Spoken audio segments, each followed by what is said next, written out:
A gente acaba de entrar na saga final de One Piece, o que significa que logo mais os maiores mistérios dessa obra serão revelados. No entanto, devido ao comprimento e complexidade dessa história, pode ser fácil esquecer alguns plots ou personagens secundários.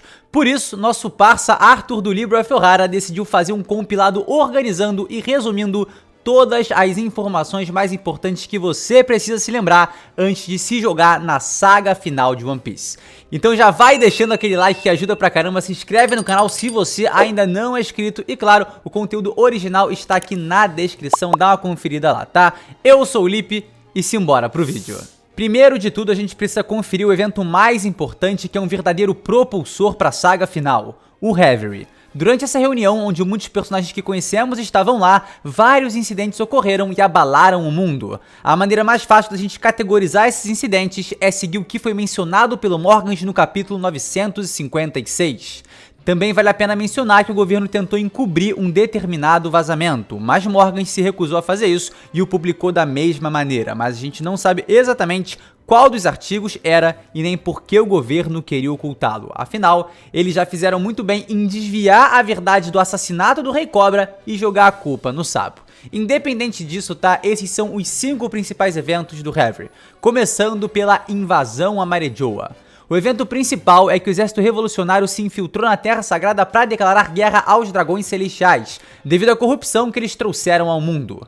O objetivo secundário era resgatar o agora escravo Bartolomeu Kuma. Durante esse evento, eles entraram em confronto contra os almirantes Fujitora e Ryokugyu, mas conseguiram fugir em segurança e levaram o Kuma. 2. Sabo assassinou o Rei Cobra. Após a separação dos revolucionários enquanto fugiam de Marejoa, Sabo teria assassinado o Rei Cobra do reino de Alabasta, o que desencadeou a Revolução das 8 Nações, um evento em que 8 países afiliados ao governo mundial se aproveitaram da ausência de seus governantes, que estavam no Reverie, para assumir o controle de seus governos, como vimos acontecer no reino de Lulúzia.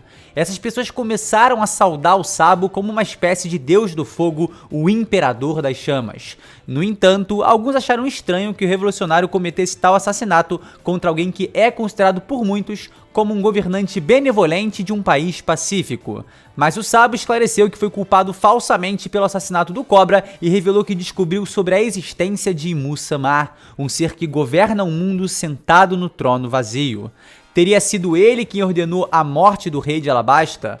Afinal, o Cobra tinha interesse na verdade do mundo, se perguntando qual seria o propósito de Alabasta nessa história. E para os Gorosei, isso é basicamente uma ameaça. 3. Vivi está desaparecida. Da mesma forma, a Vivi acabou desaparecendo e não se sabe onde ela foi parar. Até mesmo o Departamento de Investigação da Marinha ainda está tentando encontrar uma ligação entre os dois incidentes. No entanto, sabemos que Muzama parecia ter se interessado em Vivi por algum motivo específico. E isso não é pouca coisa, porque Imu descartou imagens de Luffy, Barba Negra e Shirahoshi, todas figuras muito importantes para o futuro do mundo, uma delas até sendo uma arma ancestral. Mas o governante do mundo decidiu manter a foto da Vivi antes de, presumivelmente, sequestrá-la. Então, que propósito Muzama realmente tem com Vivi? Conceber um herdeiro?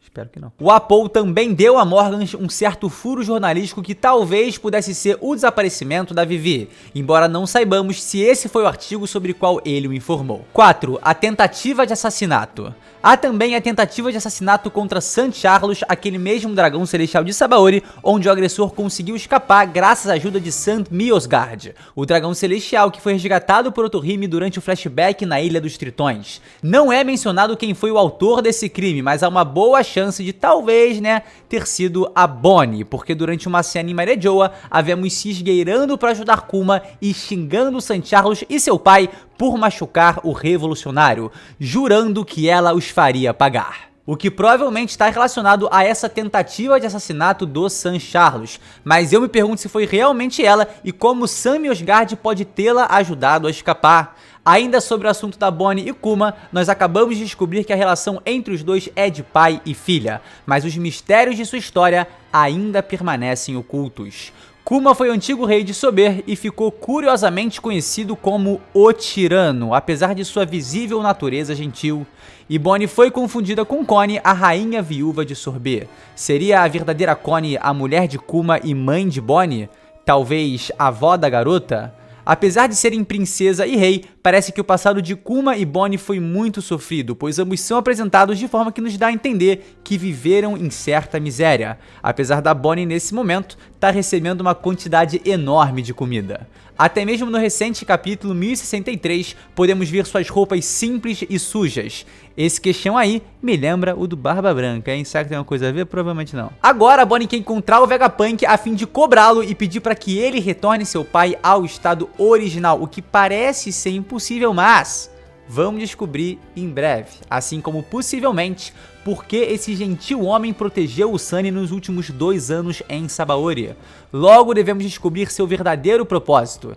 Teria isso algo a ver com o exército revolucionário trabalhando com o Vegapunk para usar o projeto Pacifistas, o qual a nova geração é formada pelos Serafins?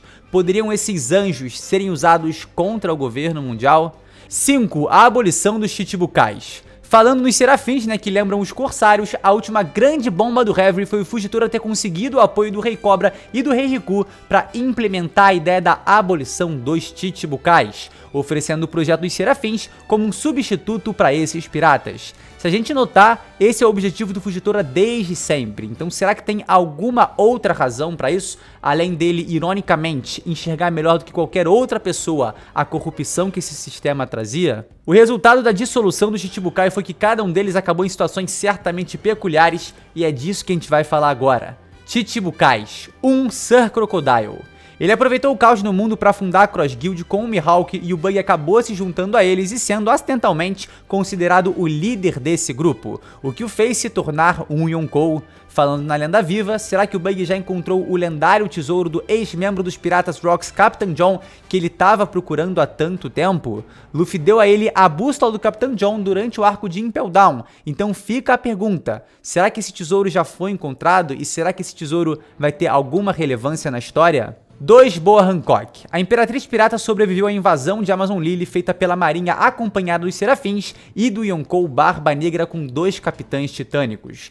Agora Hancock não quer colocar sua ilha em perigo, então ela tem que encontrar algum lugar para ir. Nesse momento, ela tá com Rayleigh e Shaq. Mas será que Hancock vai buscar conforto nos braços de Luffy ou vai buscar se aventurar aí em outro lugar e, claro, incendiar ainda mais essa história fantástica? 3. Edward Weevil. Ele e sua mãe Miss Bakken ainda não fizeram nada na história, além de terem interesse na herança do Barba Branca e terem vontade de ir atrás do Marco cobrar ele por causa disso.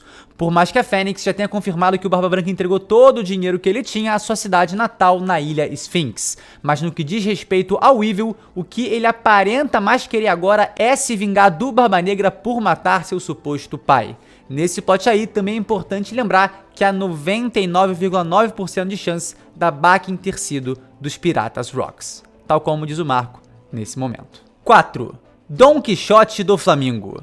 O demônio celestial tá preso em Impel Down e diz que os assassinos lá de cima, talvez se referindo a alguma Cypher Pool, estão vindo pra matá-lo e silenciá-lo pra sempre. Mas o Magellan o mantém em uma sala isolada de todos e protegida. Isso porque ele sabe o segredo do Tesouro Nacional de Marejoa, cuja existência pode estremecer o mundo. Pra mim, um personagem que ainda pode gerar mais desordem e contribuir pro caos desse planeta. 5. Gecko Moria. Esse bicho feio foi visto pela última vez em Hachinosu quando encontrou o Barba Negra logo após a notícia de que Absalom havia sido morto e sua fruta havia sido transferida para Shiryu. Mesmo que Moria tivesse enfurecido, o Teach ofereceu que ele se juntasse à sua tripulação, mas não sabemos a resposta do ex-Chichibukai. A verdade é que sobre esse personagem não temos certeza de nada, mas pode ser que essa conexão estabelecida entre os dois tenha algo a ver com Rocks the Shebek. Pelo menos é o que meu instinto me diz. Já fazendo essa ligação com o Barba Negra, vamos falar agora do Yonkou. Primeiro, Marshall D. Teach. No que diz respeito a esse homem, a gente tem confirmado que sua caçada ao redor do mundo buscando o poderoso Akuma no Mi tem, perdoem o trocadilho, gerado frutos. Boa parte de sua tripulação foi revelada como usuários de frutas e certamente os outros também possuirão habilidades poderosas. Shiryu da Chuva tem a fruta da invisibilidade. Katarina Devon tem a fruta da Kyuubi. Doc Kill tem a fruta Sik no Mi da doença.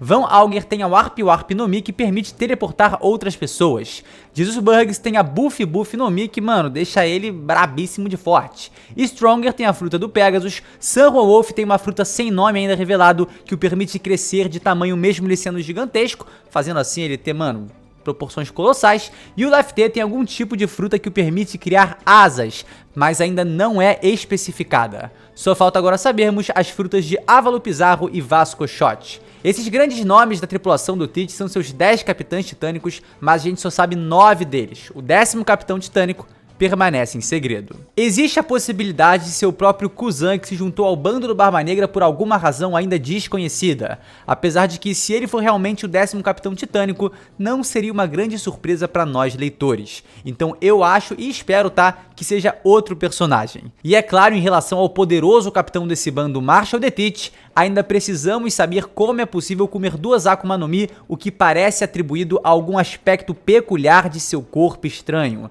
Isso provavelmente tem alguma coisa a ver com o que o Ace mencionou em sua batalha contra o Teach, dizendo que ele viveu 2 vezes mais que uma pessoa normal, e com o que o Bug disse pro Shanks há décadas atrás sobre ele nunca dormir. Fora essa peculiaridade, há também sua ligação com Rox de Shebeck, antigo capitão dos Piratas Rocks e comandante da ilha Hachinosu, que agora está sob a jurisdição de Barba Negra. Seu barco também se chama o Sabre de Shebeck, indicando que há alguma conexão entre os dois, gerando curiosidade sobre os personagens. Afinal, o que o Barba Negra saberia dele e principalmente, como ele teria essas informações? Visto que quase tudo relacionado ao Shebeck foi apagado da história, e o Barba Negra tem 40 anos, enquanto Shebeck morreu há 38. Então vários mistérios aí permeiam esses dois personagens. E por fim, Teach, nos capítulos mais recentes, está frente a frente com Trafalgar de Waterlock. Se depender da sua tripulação, meu querido, vai levar uma sova, vai de vala rapidinho. E esse, com certeza mais que absoluta, é um alvo absurdamente promissor para Teach, porque se ainda há vaga para mais uma fruta poderosa em seu bando, o homem à sua frente possui uma das mais poderosas do mundo. Inclusive, como ele foi caçar Hancock agora há pouco, é bem provável que ainda existe espaço para mais um usuário de fruta em seu bando. Meu grande medo é ver o 10º capitão titânico ou Vasco Shot, ele é aquele horroroso pra caramba, sendo revelado com a OP no Mi. Mas acho que o papel do Law na obra não vai acabar por aí. 2. Shanks o Ruivo. Do lado oposto temos Shanks, que finalmente tivemos uma oportunidade de ver melhor, nem que fosse um pouquinho mais sobre ele para dar aquela divulgada no filme Red. Nós ainda temos que descobrir quais são suas verdadeiras intenções, seu passado e planos. Uma coisa é garantida: Shanks quer reivindicar o One Piece. Fora isso, ainda precisamos descobrir como ele foi capaz de ter uma reunião privada com os Gorosei momentos antes do Harry começar, além, é claro, de quem foi o certo pirata que ele mencionou para os anciões.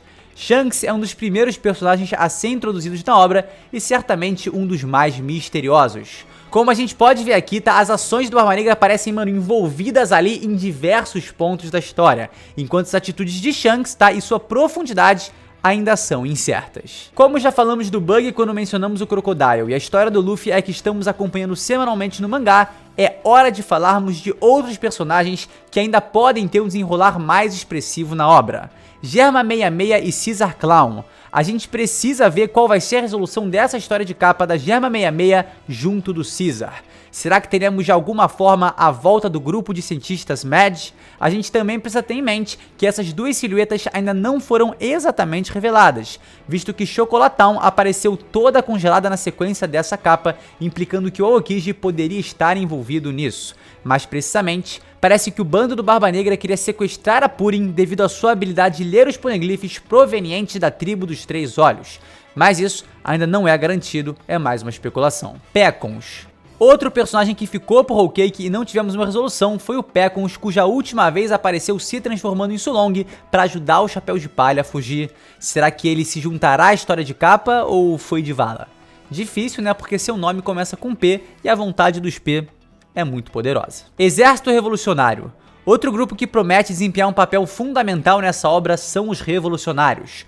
Monkey D. Dragon certamente terá uma função essencial na trama, mas ainda nem sabemos seus poderes ou suas reais motivações. Ele realmente comeu a Kaze no Mi, a fruta do vento? Qual seu verdadeiro propósito? Qual será sua recompensa? Outros cartazes que também queremos ver são o de Rayleigh, dos comandantes do Shanks, dos comandantes do Barba Negra e de alguns outros personagens, tal como a nova recompensa que o Sabo provavelmente recebeu após o Harry, mas será que ele vai ter uma recompensa mesmo depois dos eventos ocorridos em Lulúzia?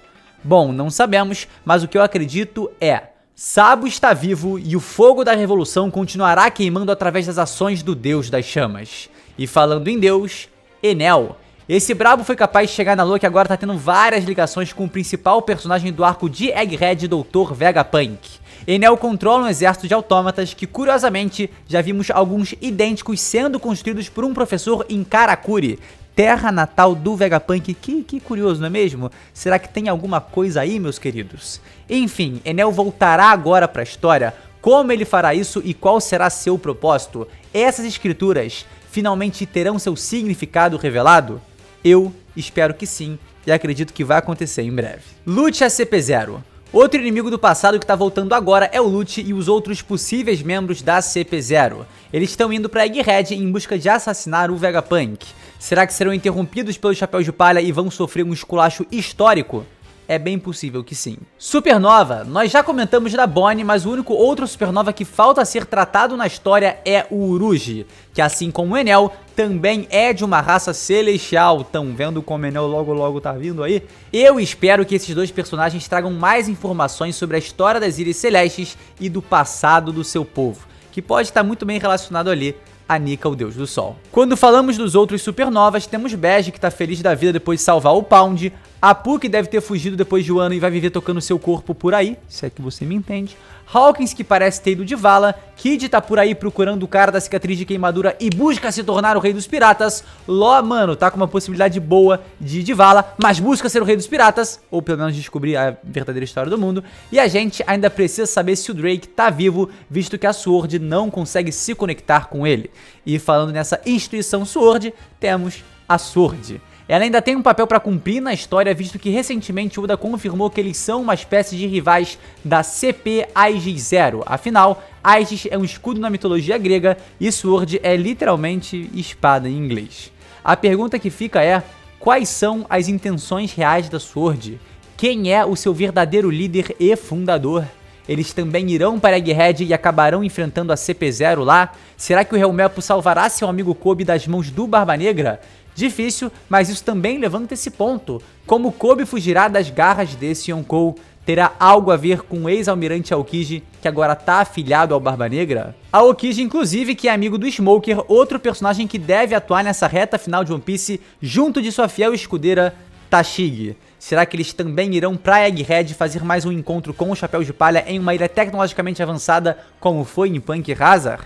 E pra concluir a galera mais importante da marinha, temos Monkey D. Garp, que certamente vai desempenhar um papel lendário que condiz com sua alcunha, o herói. Ou pelo menos, a gente espera uma participação determinante do personagem na grande guerra final. E claro, falando nessa batalha de proporções históricas, precisamos falar da grande frota dos Chapéus de Palha. Cavendish, Sai, Ideo e Orlumbo estão navegando por aí. Bartolomeu provocou Shanks e vai pagar por isso, o que pode incendiar uma treta entre o Ruivo e Luffy. Só que, né, meio complicado. Vocês acreditam que pode acontecer um enfrentamento por esse motivo? Me parece mais fácil resolver isso aí numa boa e encontrar outro motivo pra brigar. A última vez que vimos o Léo foi no Reverie e o Hairudin formou os novos piratas gigantes com seus amigos de infância em Elbaf, depois de sair da Bugs Delivery. Enfim, o importante é ter em mente que esses 7 capitães foram ditos como grandes figuras que estarão envolvidas em um incidente de proporções históricas, o que provavelmente se refere ao conflito no clímax de One Piece. E pra fechar aqui, vamos fazer uma pequena lista, tá, de alguns mistérios que precisam ser respondidos. Quem era o Homem com Crocos na capa do capítulo 631? O Jin nunca vai reaparecer, não? Provavelmente não. Como é o verdadeiro Vegapunk? O que realmente são as Akuma no Mi? Por que as Akuma no Mi Zoan possuem vontade própria? Falando em Zoan, quem exatamente é Nika, o deus do sol? Parece que o antigo Joy Boy era usuário de sua fruta, mas quem foi o antigo Joy Boy? Que papel ele desempenhou no século perdido? Joy Boy é um título? Se sim, qual é seu verdadeiro nome? Aliás, qual o nome do reino perdido capaz de revelar tantos segredos? Qual é a verdadeira história desse mundo? Por que o governo mundial teme tanto que ela seja revelada? O que é a vontade dos D? O que significa essa letra? O que foi usado por Imusama para destruir Lulusia? Seria Uranus? Quem é Imusama? Quais são suas verdadeiras habilidades? E o ovo do Roger? O que saiu do ovo do Roger Wace? E bom, o que são as sombras no Florian Triangle? Ainda há muitas perguntas para serem respondidas em One Piece e logo mais eu vou estar trazendo aquele vídeo atualizado dos 100 maiores mistérios dessa obra incrível. Mas acima de todas elas, há a pergunta final e crítica. O mistério que está há mais de 20 anos sem ser respondido. O que é One Piece? Agora você está mais do que preparado para a saga final de One Piece. Tenho certeza que esse vídeo levantando todos esses personagens, a situação deles, os plots, os cenários e tudo mais, contribui pra gente, mano, se situar, ficar preparado e, claro, começar a elaborar também nossas próprias teorias e especulações. Então espero de verdade que você aí tenha gostado desse vídeo, tá? Não esquece, por favor, de se inscrever no canal se você não é inscrito e, claro, deixar aquele like que ajuda pra caramba. No mais, é isso, e a gente se vê sem sombra de dúvidas num próximo vídeo. É isso, galera, valeu!